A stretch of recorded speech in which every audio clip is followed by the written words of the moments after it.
Go ahead, 17, this is Houston. Hello, Houston, this is 17. Roger, go ahead.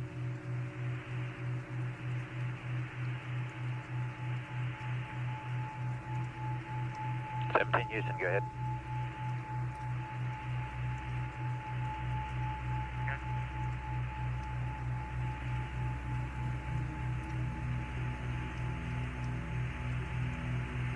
Hello, Houston, it's 17. Roger, 17, go ahead. Roger, 17, go ahead.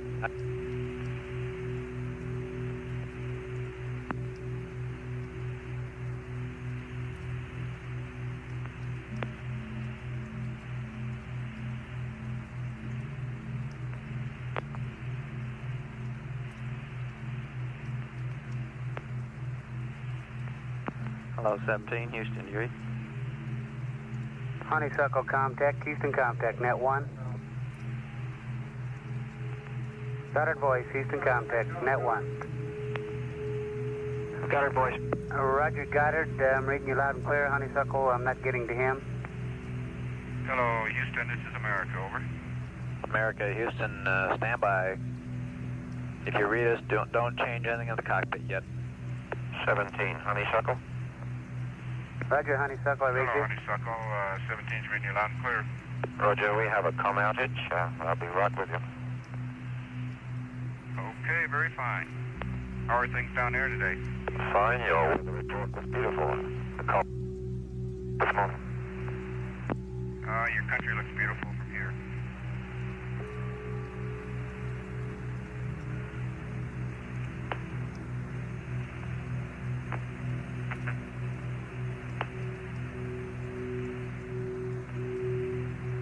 Okay, 17, Houston, how do you read now?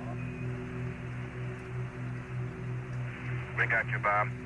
Okay, that was our network problem, not your problem on board. Okay, thank you. I just figured out what happened to my PTC here. With this exercise, this jack is shaking all of America in all three axes here. Roger, you finally got to 115 on the heart rate. Yeah, my right needles are bouncing back and forth a half a degree. Roger. Gotta find something to pin it on.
Jack, surgeon over here says you got 120 on the heartbeat for a moment there.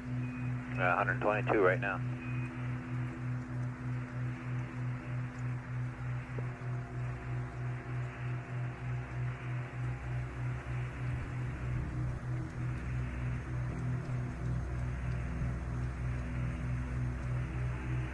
Okay, 130, Jack, 130.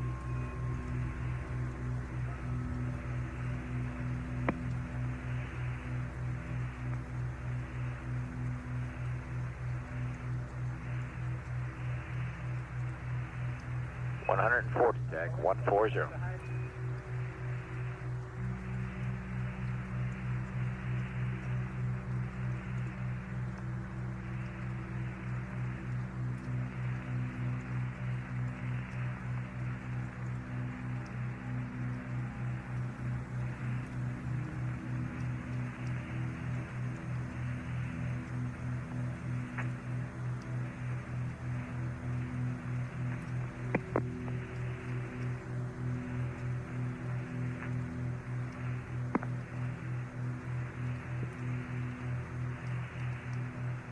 The numbers reported to Jack Schmidt by Capcom are his heart rate.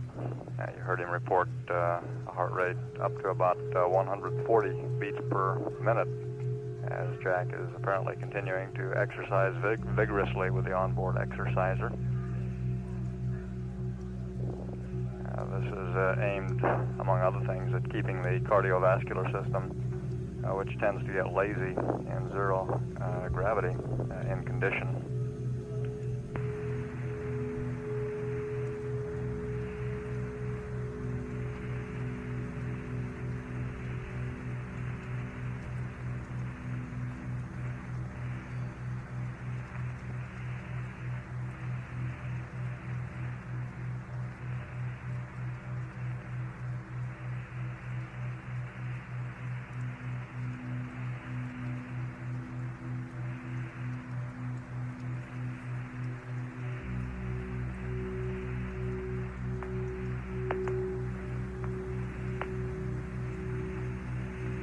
Dean, we've got a serious one here. You might be interested. All that exercise banging around in there de-stratified tank 302, so it stirred it all up good.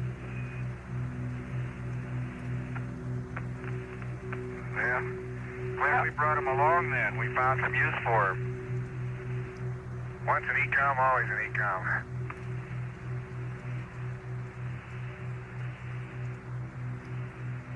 I have to create my own G in order to run in place. Roger.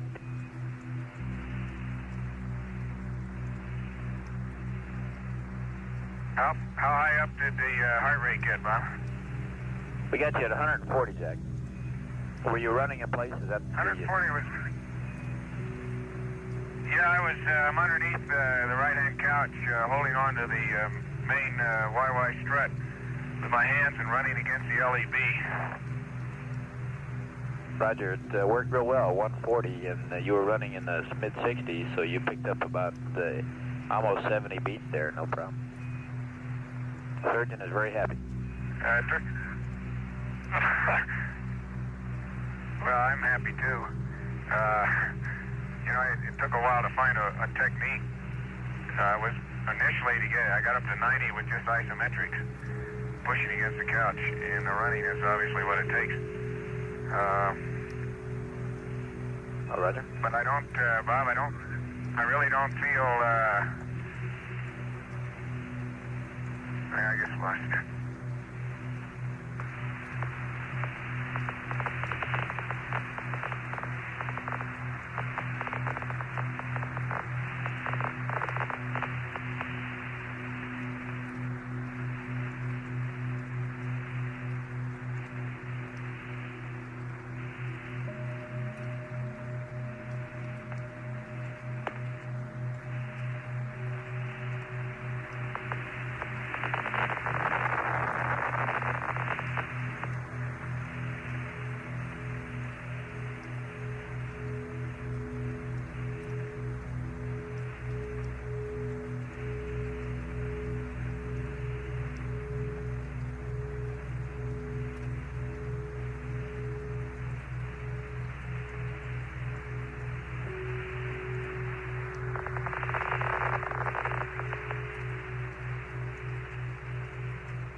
Hello, Houston, 17, you still there? Roger, we're with you. We had a little comm problem there as you know, coning on this as we're changing on the antenna, but we're with you. Okay, what's the heart rate right now? Right at standby.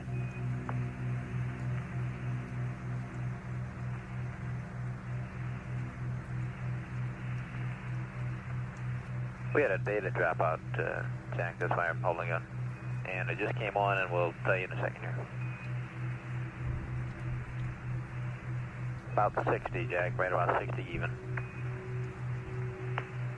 Okay, that's where I was when I started, so that's, you certainly recover fast. I don't know whether that's faster than in 1G or not. Well, we're happy with it, or the surgeon's happy with it, so it's good. Well, I just, how does that compare, do you have any data how that compares with the recovery, say the 5-minute recovery time on the ergometer? We can look it up, Jack, if you're interested. We'd have to check your records. They don't have it right in front of us. Well, no big deal, I'm just curious. Roger.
Jack, just for your information, surgeons pulled out the recovery rate data, and it's the same with our data, which is a little rough here. It's the same for 0G as your 1G odometer data.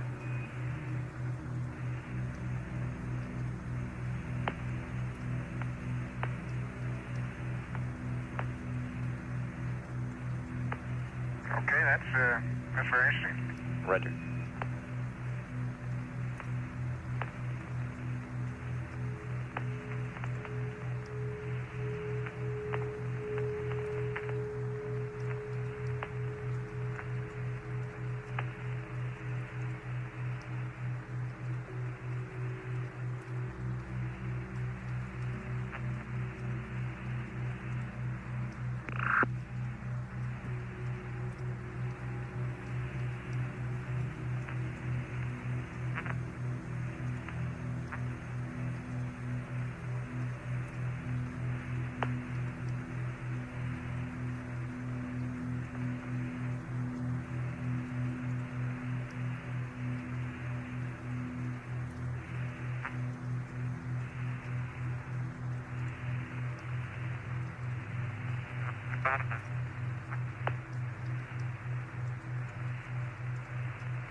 Bob, since we've got a few moments to talk, which I know we won't have later in the mission,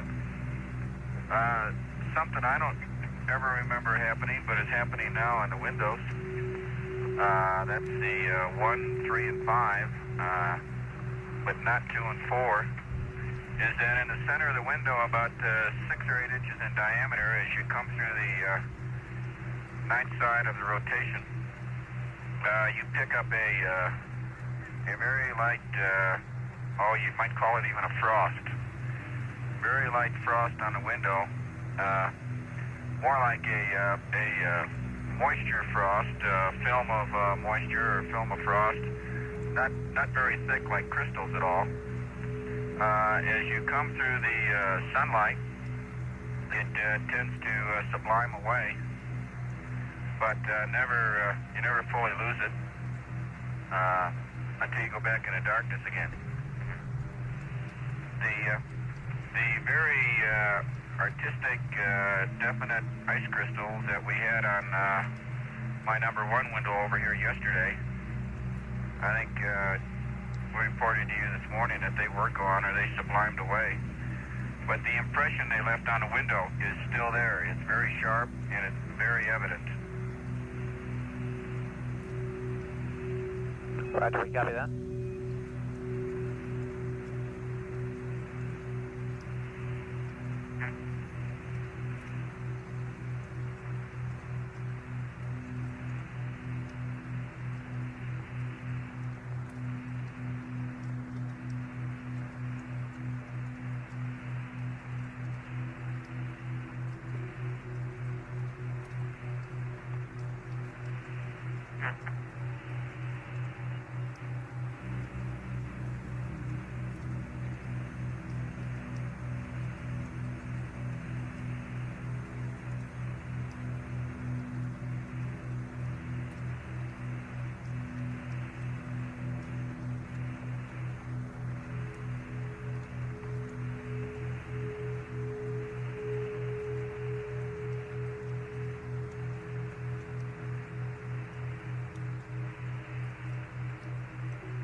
Bob, I don't know whether you were copying Honeysuckle's call to us while you had lost comm there for a while. Roger, we copy. But they said that they... Okay.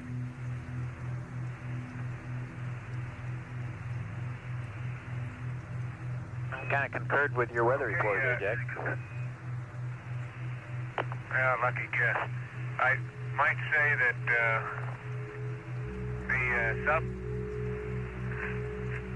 zero phase point that we're looking at is right at the northeast coast of Australia, and it's much brighter. It's a very bright point now. Well, it's hard to say how far across, but quite unlike what I mentioned being in the vicinity of the Samoan Islands earlier. And it's right at the shore, and it could be just that the shore area has somewhat choppier seas. So maybe the brightness of that point is a function of sea state, although I don't know exactly what type of seas it would take to brighten it up. I suspect choppy seas are better than long swells. Roger, Jack.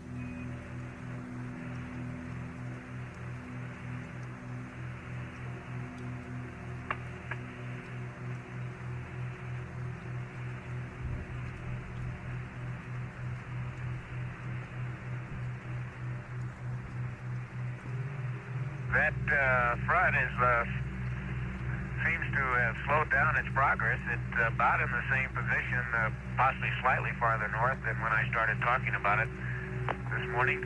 The wave that seems to be developing off the south west coast of New Zealand is much more pronounced than it was.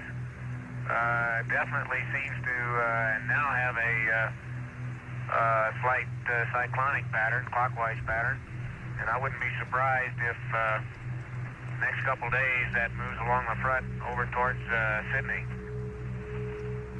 and maybe a little farther north than that might Brisbane's probably more likely. Roger, Jack. Yeah, except I got the movement wrong again. Although it does seem to have progressed west from New Zealand.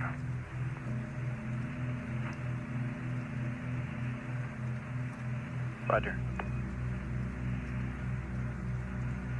I take back what I said about forecasting Sydney's weather. I think I would suspect that would move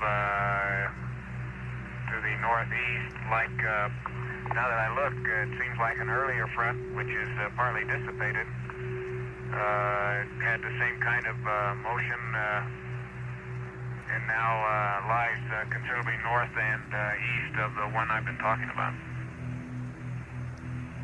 Roger.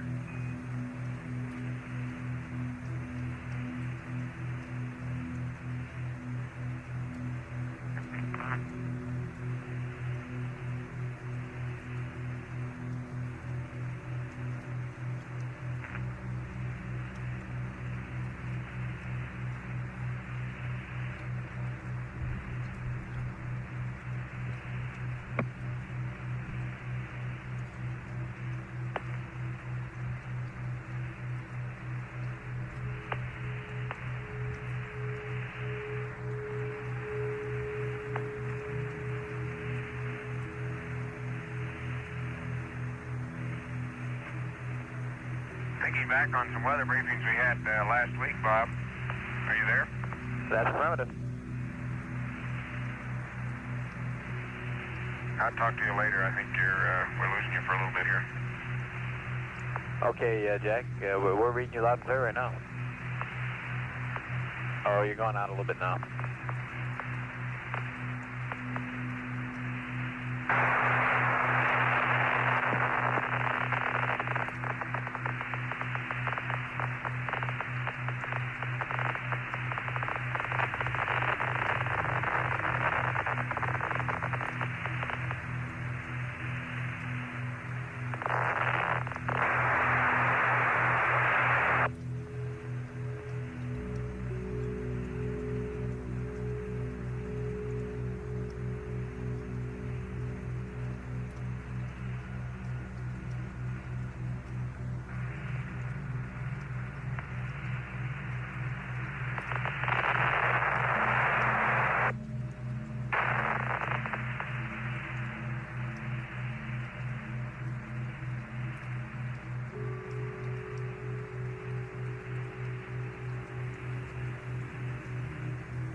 Back with us, Bob? That's affirmative.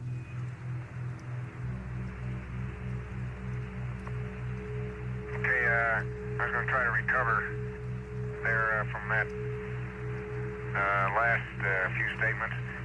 As I recall, the weather briefings that we had at the Cape last week, that talking with Ken Nagler and Jim Nicholson down there, that the patterns we were seeing from the satellite pictures and their forecasts, or analysis anyway, charts in the New Zealand part of the Pacific, those waves formed along the front would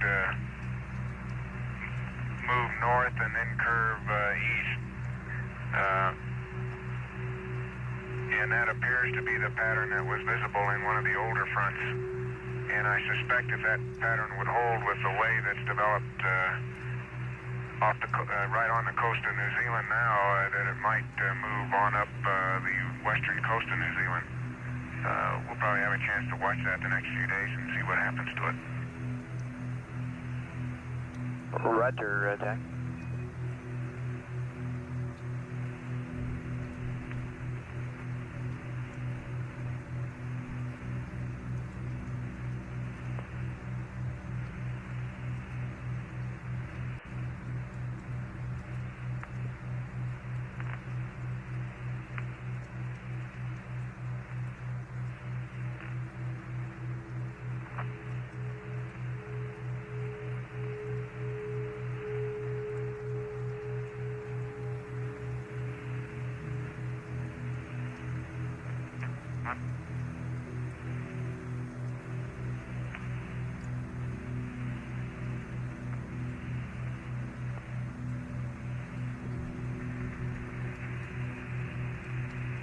Houston, how are you reading now?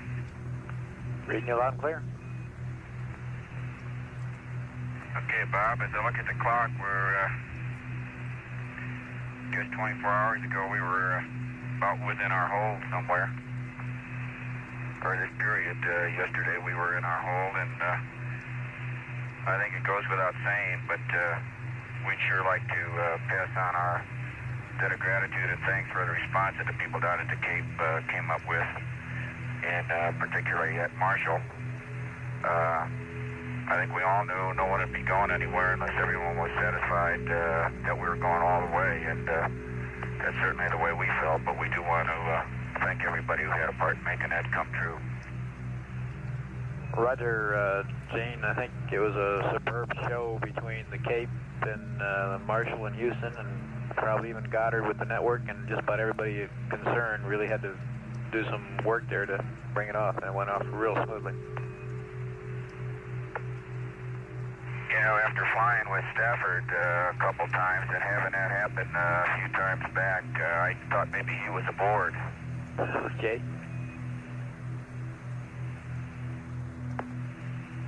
I think that was the first for getting the Saturn V to 30 seconds before ignition, and or rather actually 30 seconds before liftoff and holding there. It got mighty quiet on board about 30 seconds. I sure imagine. We all felt like old hands the second time around, though. Roger. Bob, I've been in that 30-second count one other time, and it's no different the second time around. Roger. But we do appreciate the work, and I think it's typical of what made this manned space program such a super program, the response of people like that. We concur with that, Gene, wholeheartedly.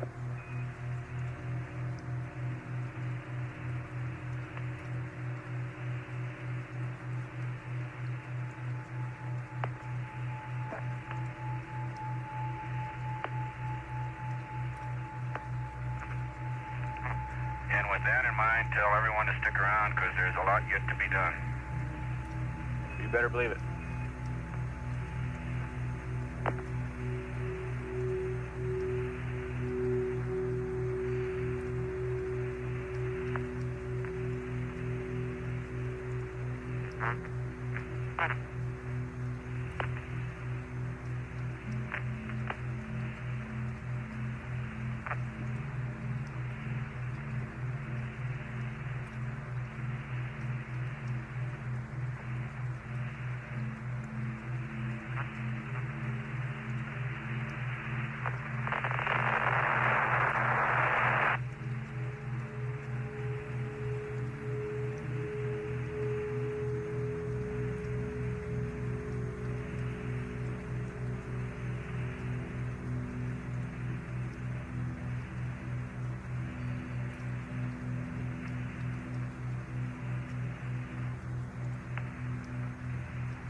Yo, accumulator cycled again, I guess, gang.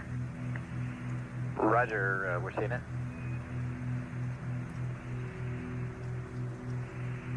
Looks like you got a master alarm. Is that a firm? Yes, sir.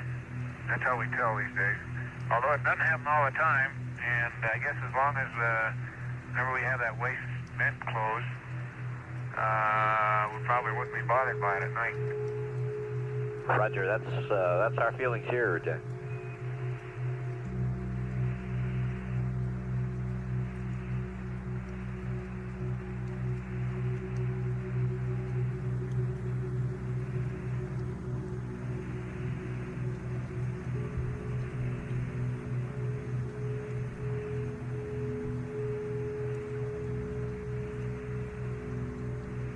Say, Gene and Ron, I talked to your fowls on the phone here a little while ago, and they gave me a very interesting observation you might appreciate.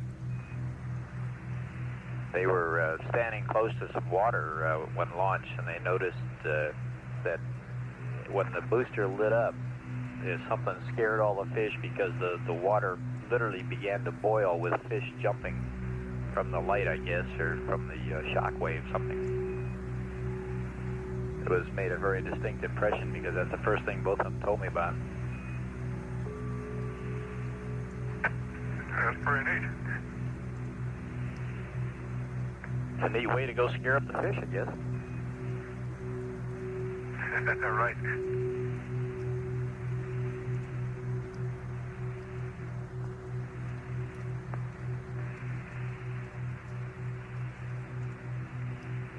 How are they doing today, Bob? Really fine, really fine. They're just, like I said, they're just really tickled pink. And Barbara said that she wants you to know she's going into quarantine till after the weekend here, till after the landing. If she goes into quarantine, it'll be a space first. Roger.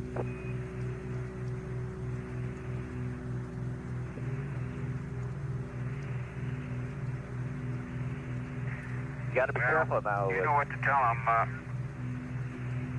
Go ahead, Bob. You got to be careful now. The hot boxes are open. The hotlines are open at the houses there, so everything you say is being listened to.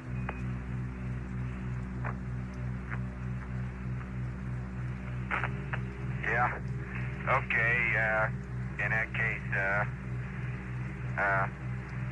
just want to say hello, and we're having a super good time. Looking forward to what's coming, and we thank you for the news, Robert. Roger. And my impression of the world, philosophically, I suppose you'll be getting from time to time, but it sure hasn't changed. Roger, Gene. It's sure beautiful. It's sure beautiful, and looking back at it, there's several billion people who have got a lot to work for, because it's one of the most beautiful sights we've ever seen here. Roger, Gene. You guys are sounding great and doing real great. We're pressing right on here. I just want to emphasize, Bob, that these first 2 days, of course, yesterday was a pretty good day, but today we're catching up, and as I say on the food consumption, don't be expecting too much. Roger.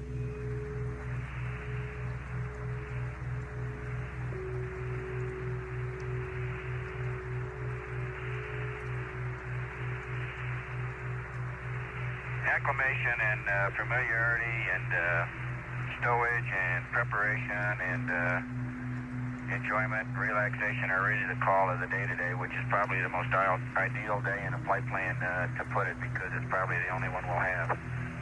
Roger. Not that they aren't all going to be enjoyable. Hey, Bob, your hourly weather report is due, and I'll wait a while. I keep losing your Tom. Okay.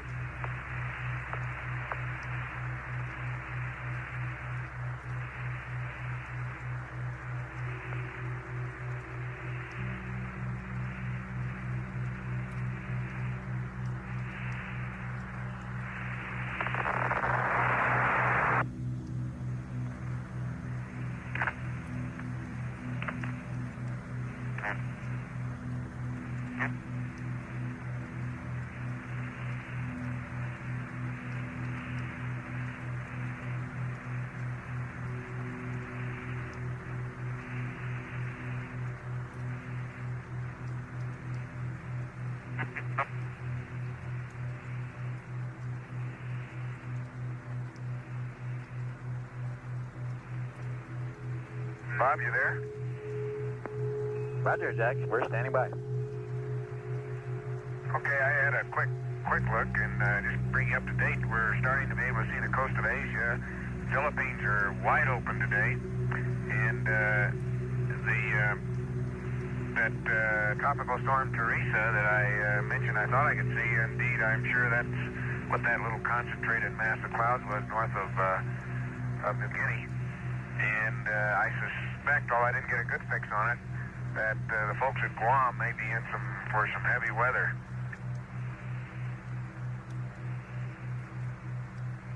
Roger.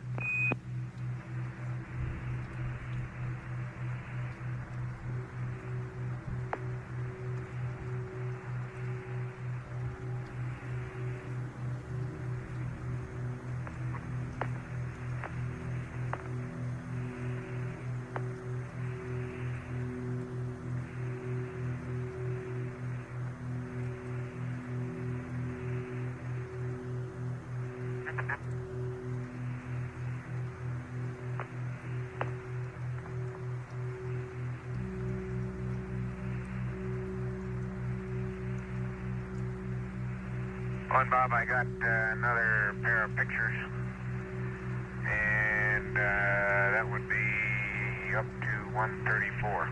Roger, that's on November, is that a firm? That's from. Real good show.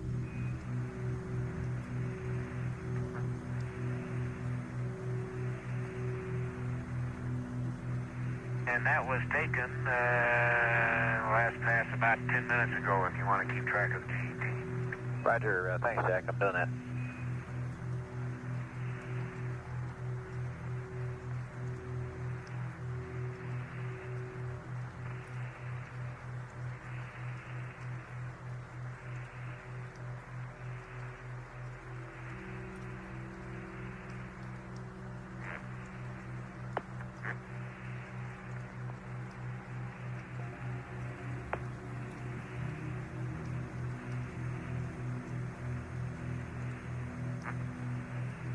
Just for some information for Ron in particular, we've evaluated the data from the mapping camera and the pan camera cycling there, and it looks real good. Everything looks right normal. Hey, that's outstanding. Good deal.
Bob, how do you read 17? 17, read you 5 by.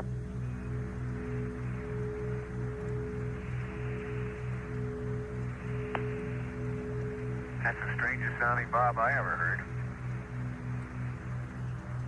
He's taking a short break.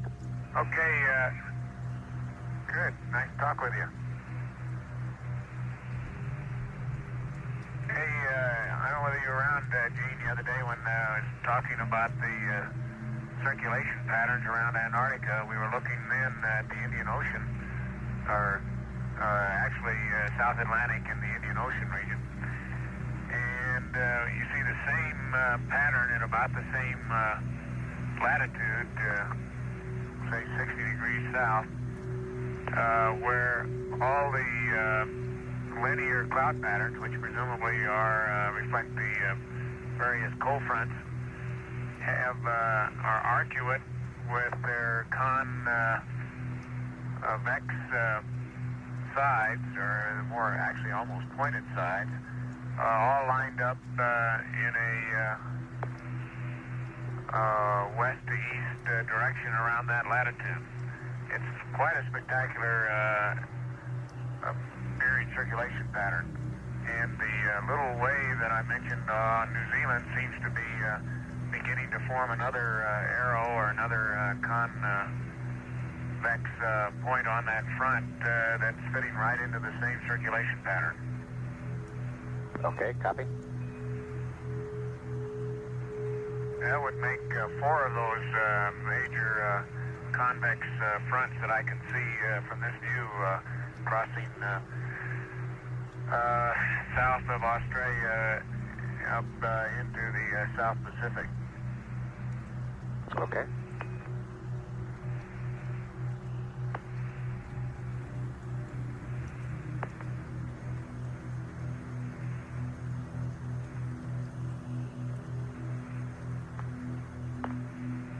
On that tropical storm that was Teresa, I don't know whether they're still calling it now. I'm not sure. It may be a little south of Guam. Guam may not be in trouble with that one.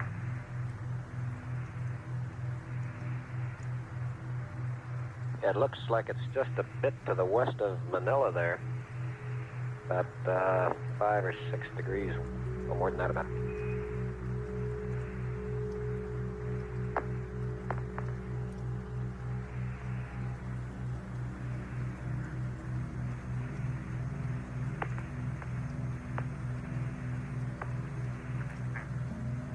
Looks like it's about 5 degrees west of Manila and about 5 degrees south. And it is still called Teresa.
Okay, Gene, if you're still there, I don't like to argue with you, but I think our analysis chart's a little more up to date.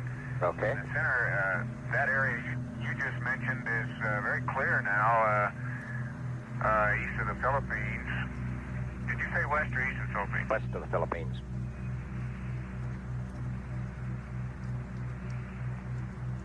Okay, that area that you mentioned, 5 degrees east, is very clear. And the center of the what appears to be the storm that I'm speaking of would be about 142 longitude and maybe 8 degrees north latitude, Okay. which would put it south of Guam. Okay, yeah, you're over in the area between Guam and the Carolines then. Say again, Gene? You're over in the area between Guam and the Carolines then. You're saying it'd be just about due west of the Caroline sir. Islands. Okay. Yeah, you're probably looking at I don't know, maybe a 12-hour-old Prague or something. Yeah, that's the one I had for launch day. Okay, well, it's moved quite a bit now, and I guess it's the same storm. Still seems to be very well organized, but quite concentrated and small. Huh?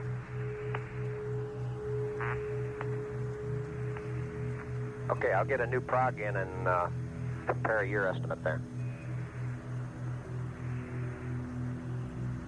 Yeah, I think that's pretty good. Those 142 and 8 degrees would be pretty good center of that storm. I've got some pretty good I can see Mindanao, and I can see the, let's see, just a second, what is that on Australia?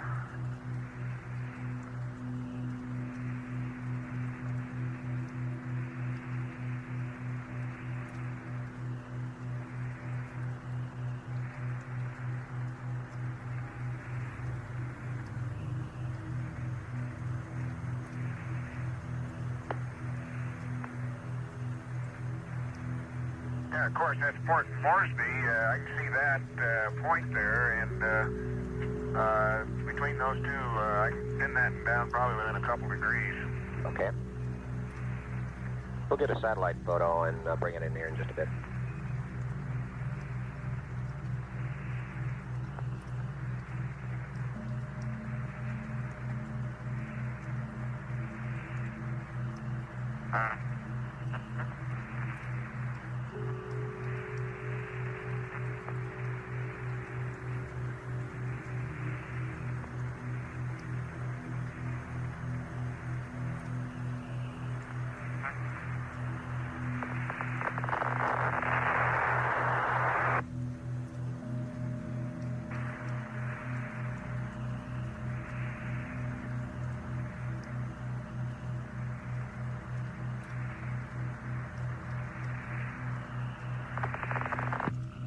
The conversation over the past few minutes has been between Flight Director Gene Kranz and Jack Schmitt. Apollo 17 at this time, almost directly above the northeast coast of Australia, some 94,000 nautical miles from Earth.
Houston, canister number 4 is in Bravo now.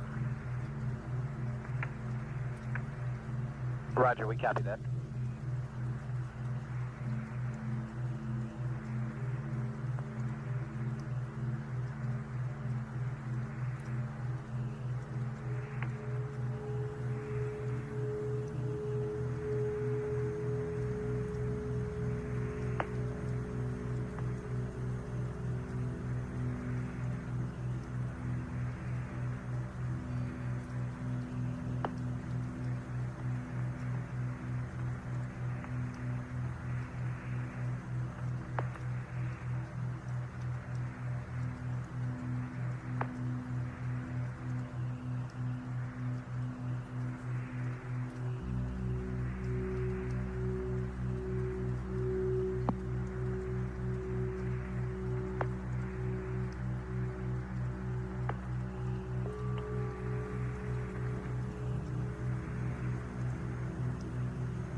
Go ahead, 17.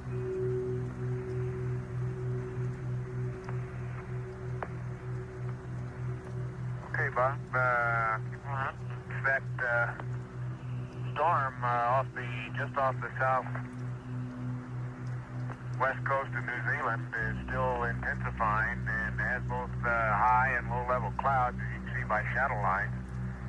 It looks like it may grow into a pretty fair storm system. Borneo is very clear today, and as is the Philippines, and I mentioned, there's looks like a very strong frontal system that stretches from, let's say the south coast of, or southeast coast of Vietnam, between and across Taiwan, between the Philippines and Taiwan, and across Taiwan, and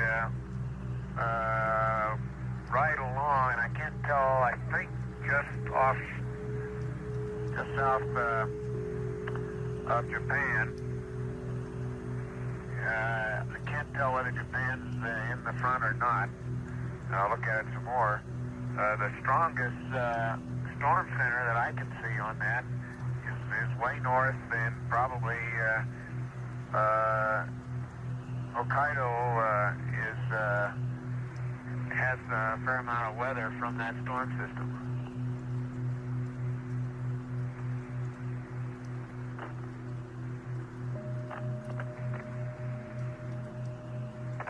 There seems to be a tropical depression just north of Borneo. A very strong circulation system north of Borneo, and I guess just south of Vietnam. Roger. Probably southeast. I hadn't noticed it before, but it's extremely concentrated northern hemisphere cyclone pattern. I don't know whether that's on your prog or not. That's not what's left of Sally, is it? Stand by. Let me look at the prog over here, Jack. Okay, it doesn't show it on the old one. The new one's coming in here shortly, Jack. Okay, if that is a developing depression, it's approaching Luzon, not very far away, 2 or 3 degrees of longitude now, although Luzon is clear. Roger.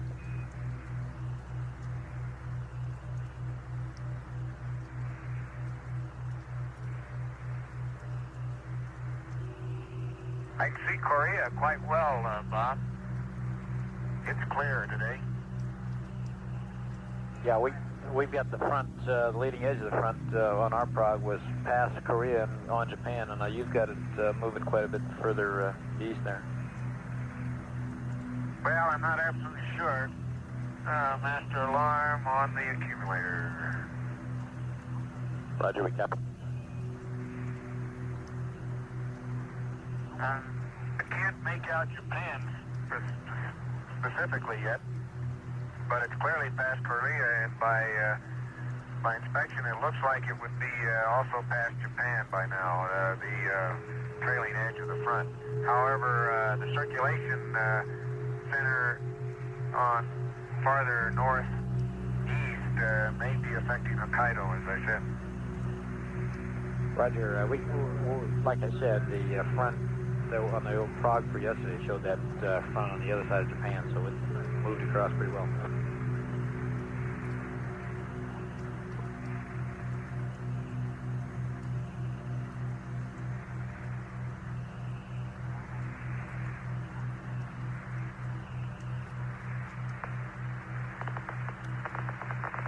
As I recall, they had a tropical storm called Sally that went into a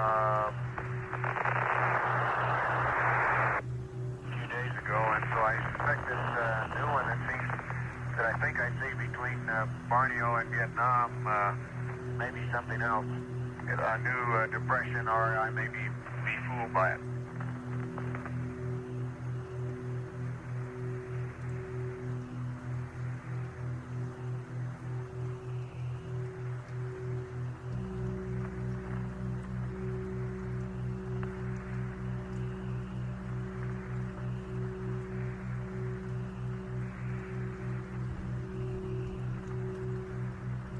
Mainland China, Bob, was the last pass here. I can't see the Earth now, but mainland China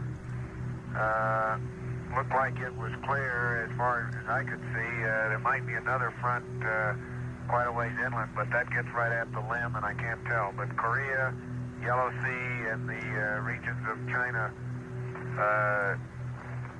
south of there, Shanghai and Nanking, and those places are. Look as if they're quite clear today. I'll check that again next time around. Roger.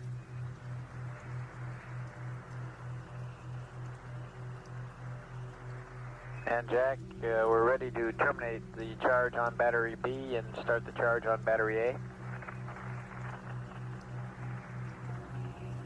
Okay, that's in work.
Houston, for your information, system test 7A is about 0.6. Say again, Jack, I missed that. 0.6 on system test 7A? That's from battery compartment pressure. Thank you, Jack.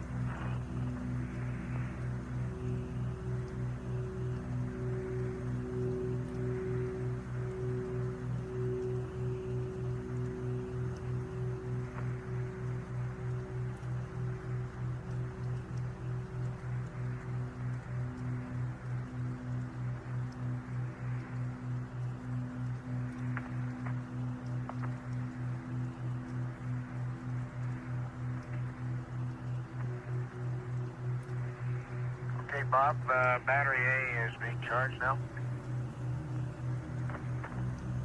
Roger, Jack.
Bob, you got any of the Lemmies in there today? Any of the Lemmies? Roger, all sitting by. Just gave me a big thumbs up, Jack. Okay, give them a thumbs up on the rendezvous radar antenna. It looks real good.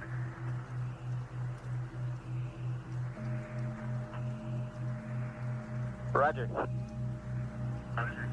I'm nose to nose with it practically here at about 2 feet, and it's extremely clean, and see absolutely no sign of anything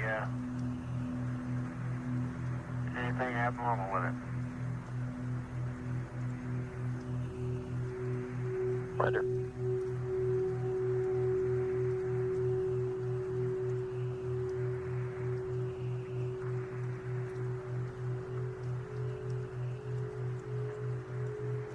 Matter of fact, compared to some of the flaking problems and things like that we've heard about in the past, I never saw a cleaner piece of hardware than that limb looks right now. Roger.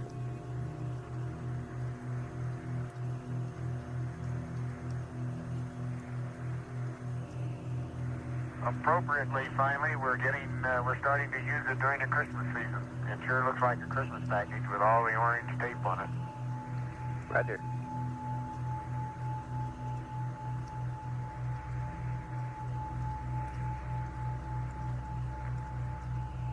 Ron, we got your noun 05.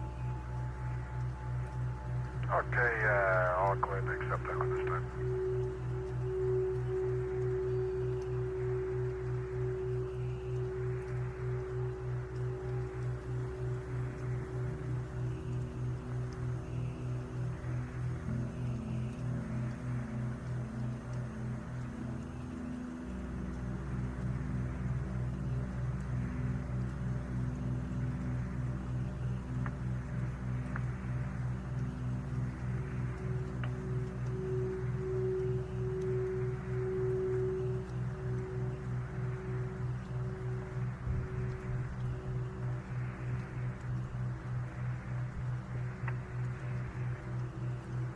We got the 93s, Ron, and you can torque.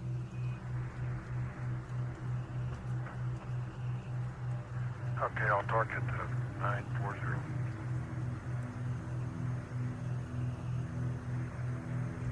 Okay, we got it.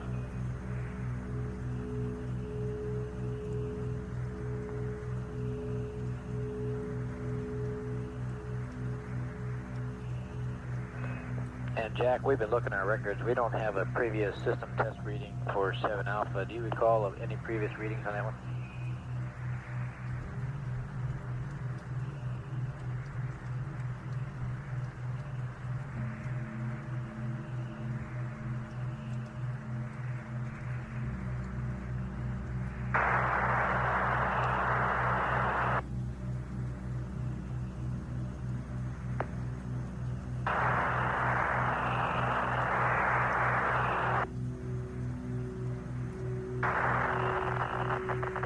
Yeah, that looks like another accumulator cycle. Head of master one.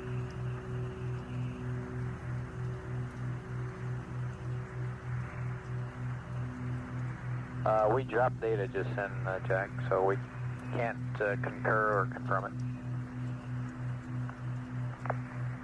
Yeah, it's exactly the right time. Right?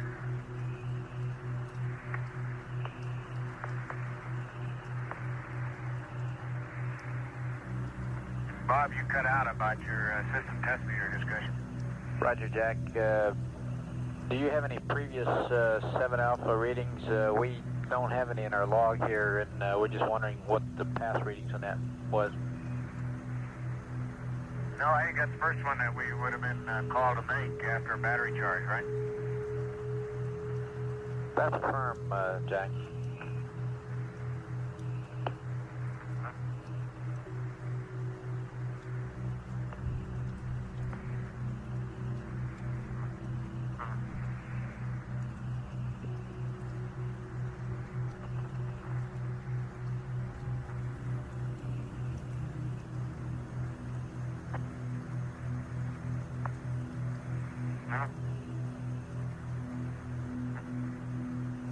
Go ahead, Jack. you're coming in very weak. Well, I didn't intend to be transmitting. We were just discussing the battery vent and things. We may have missed something in the dump checklist. We'll check it out. No, sir, we don't think so. We just thought maybe you might have read it earlier. Oh, yeah, you want the battery vent. It should be closed now, right? Stand by, Jack. Okay, Ron says it ought to be open. That's So, affirmed. let me check It should the be open. There's no question about that. It should be open. Okay, it's open.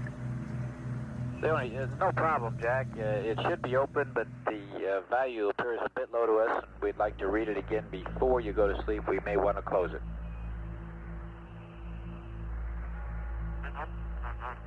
And a nominal reading would be 1.7 on that. Okay, we closed it when we were doing all our dumping some time back and neglected to open it again. So it was closed, and I gave you a reading, and it has been closed during some 2 hours anyway. I'll figure out how long. Okay, we copy that.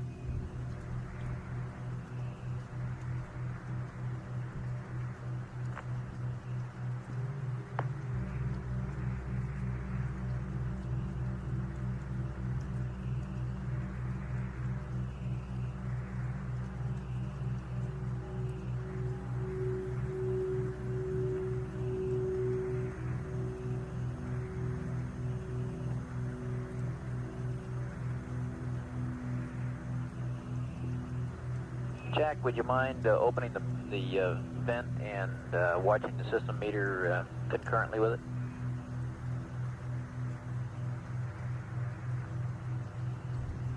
Stand by.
Well, it's closed now, and it's still reading 0.6.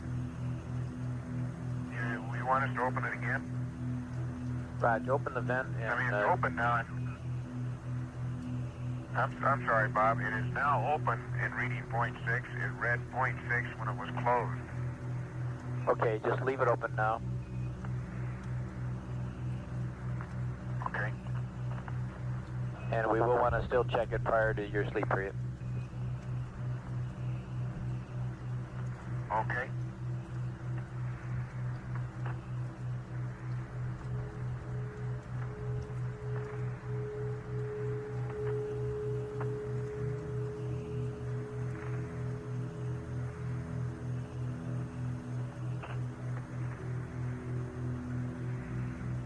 Okay, Bob, a little update on the coast of Asia. It looks like some residual cloudiness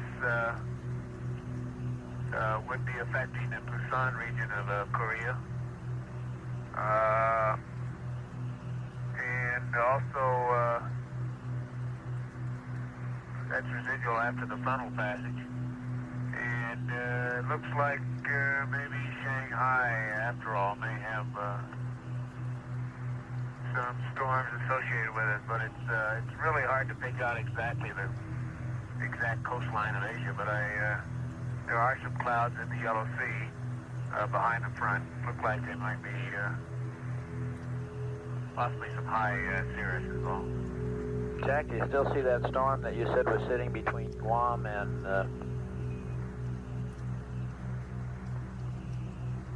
Borneo in that area? Okay, I see there is this cloud concentration between New Guinea and Guam. The more I look at it, the less well-developed it appears to me compared to some of the other circulation patterns. It could be just the residual depression from Teresa that's moved out into that area.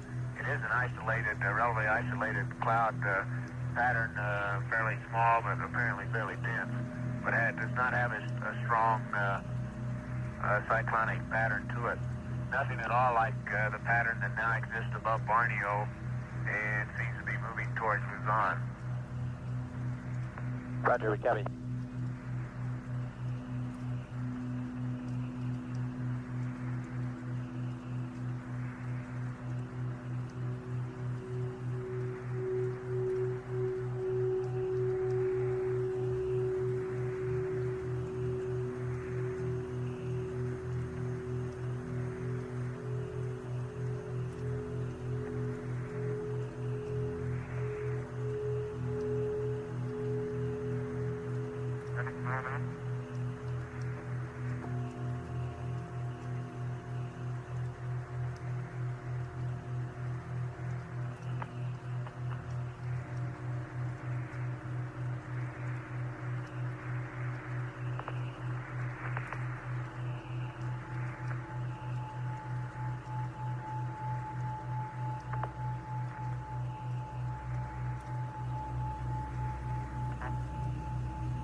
Stephen.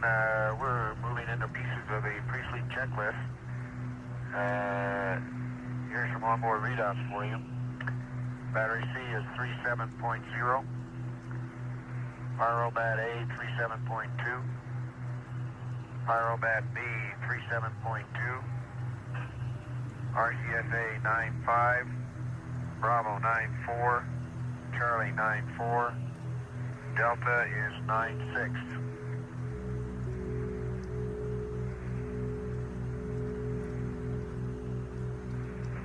Roger, we copy that.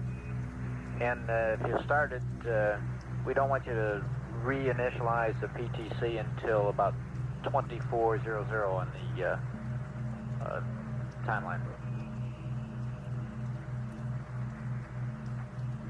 Okay. We're just getting a little ahead. We took us longer last night on the pre-sleep than we expected. We're trying to work it out again. Yeah, we don't want to. We want to terminate the waste stowage vent at that time because we think that that vent is what's contributing to our PTC coning. Okay, we're not really ready to go to sleep yet, but we're just moving ahead.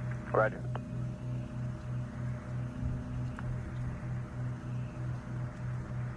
And if it's okay, I'll cycle the H2 fans. Roger, we're standing by.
Fans are off. Roger.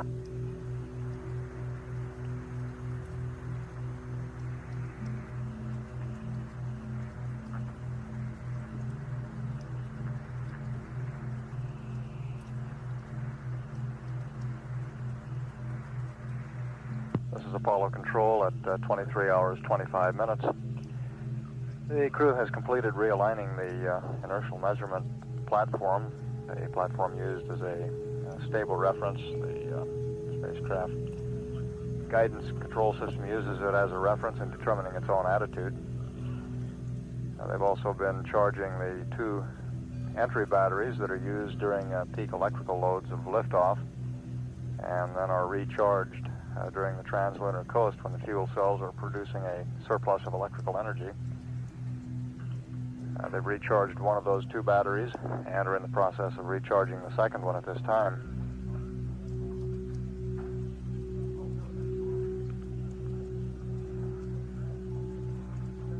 And you heard the crew describe going into their pre-sleep checklist, getting things aboard the spacecraft configured for the sleep period, which is scheduled to begin at 25 hours ground elapsed time, or a little more than 1.5 hours from now. Apollo 17 at this time is 96,244 nautical miles from Earth, traveling at 5,264 feet per second. And all spacecraft systems continue to function almost perfectly as planned. A little while ago, the lunar module control officer, confirmed from telemetry what Gene Cernan was reporting visually out the window, and that is that the lunar module appears to be in very good shape. Of course, we have a limited number of telemetry readings on the LEM at this point, but one of them that we do have gives us an indication of the integrity or tightness of the LEM cabins, and we see that from the amount of pressure decay. It appears to be a very tight vehicle.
Hey, Jack, we got a request in here from our Araya friends.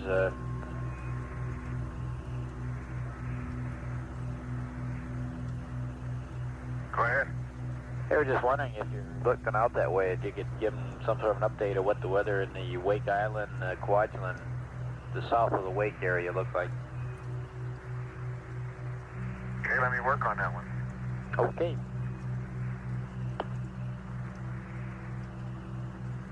You're going to earn your American Meteorological Society badge here pretty quick. Okay. Let me get the binocular and we'll look at Wake Island.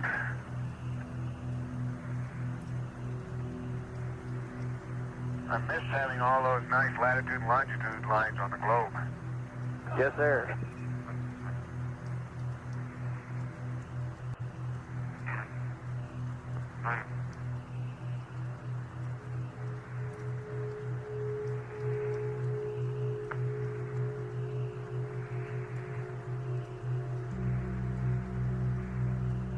The Araya friends that Capcom Robert Overmyer was referring to are the crews of the Apollo range instrumented aircraft used in supplementing the manned spaceflight network coverage.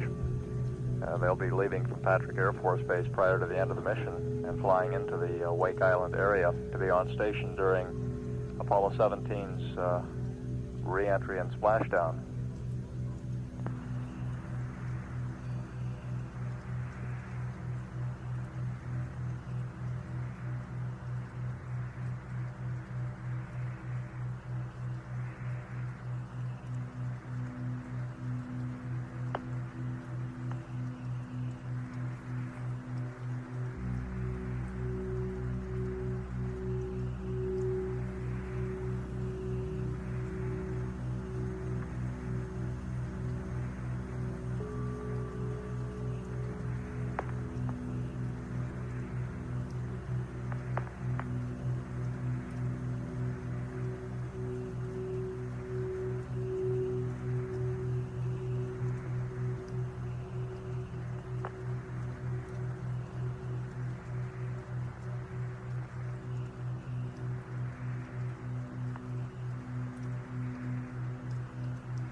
Okay, Bob, I'll probably have to work on this one a little more.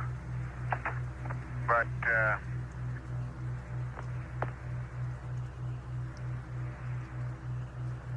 it looks like around Wake, or in the vicinity of the Kwajaleins and north to Wake, about all you have is a lot of cloudiness, although, and in a generally, or a wide part of that Pacific, and I'm talking about 15 or 20 degrees of longitude and latitude, there's a roughly a clockwise circulation pattern, but the clouds do not look very dense or concentrated in any one area. And it leading off to the south east from that general cloud mass, their cyclonic or anticyclonic cloud mass is one of the old fronts, or at least one of the old linear cloud patterns that extends down into the South Pacific.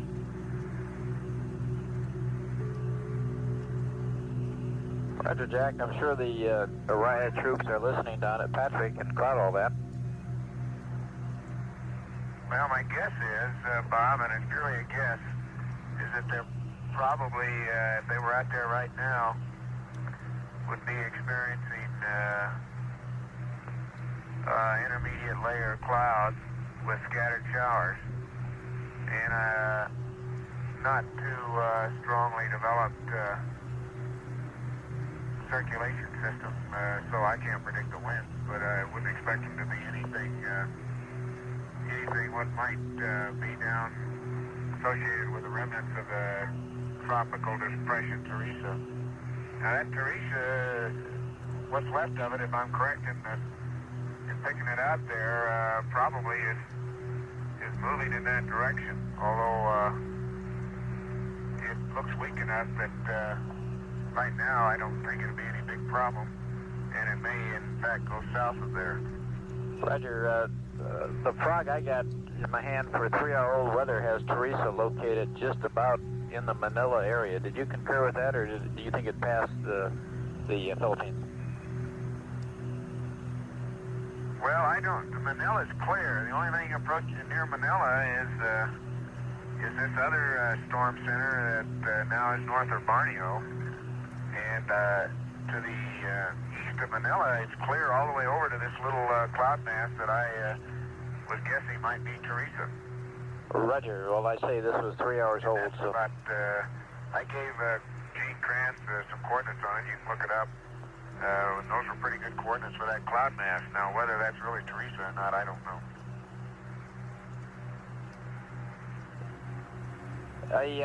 We got one thing for the last couple hours here, we've been getting high bitrate data through our new facility, at Tidbin Villa. Tidbin Villa is through a 210 dish, and they're covering the first... Between Wake and the Kwajalein, Marshall Islands, in that area, it doesn't look like a very concentrated weather pattern, although it looks like you'll have ceilings in that region, and they're overcast ceilings rather than broken, except around the fringes of it. Roger.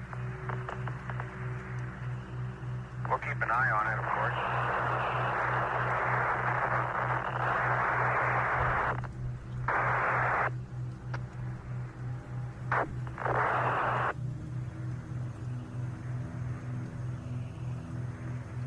Jack, how do you read us now? You're loud and clear? Okay, 17, for the last 2 hours, we've been getting high bitrate data from a new facility, the facility at Tidbin Villa, and they're working their first Apollo flight ever. You might give them a cheery hello.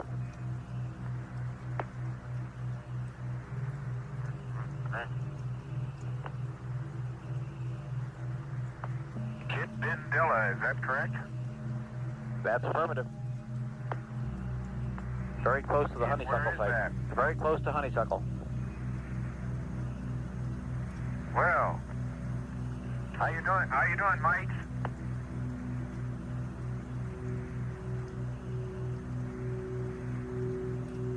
We certainly appreciate you guys being on the loop for this one.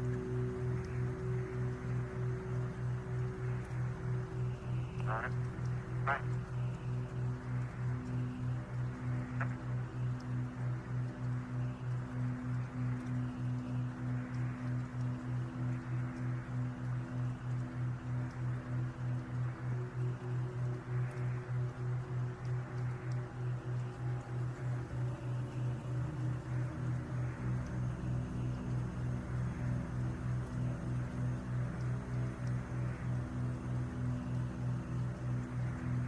That new 210-foot dish antenna at Tidbinbilla, which is near Honeysuckle Creek, which in turn is near Canberra, now online and accounting for our excellent signal strength from the spacecraft. Apollo 17 at this time is 96,958 nautical miles from Earth. The speed is 5,233 feet per second.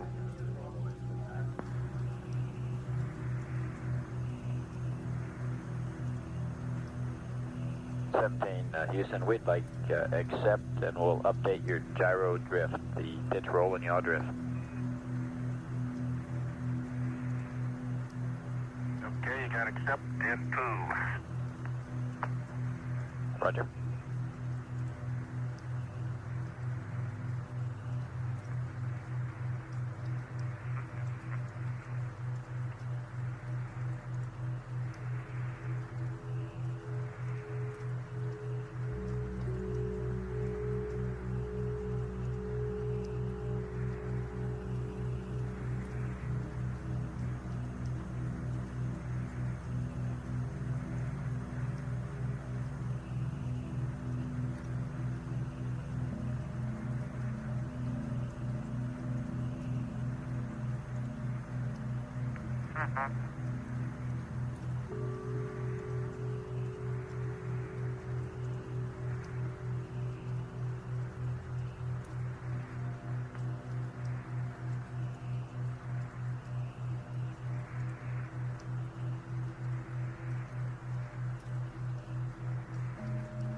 17 Houston, the computer is yours, and you can go back to attitude and reinitialize PTC whenever you want to. Go ahead, Bob. The computer's yours, Gene. Go ahead, and you Marie. can go to attitude and reinitialize PTC whenever you want to. Okay, did you mean to leave the computer with verb 21 down on 1 up? Roger, that's your computer with that. How'd you get it? Okay, that's right. That's 1462. Okay.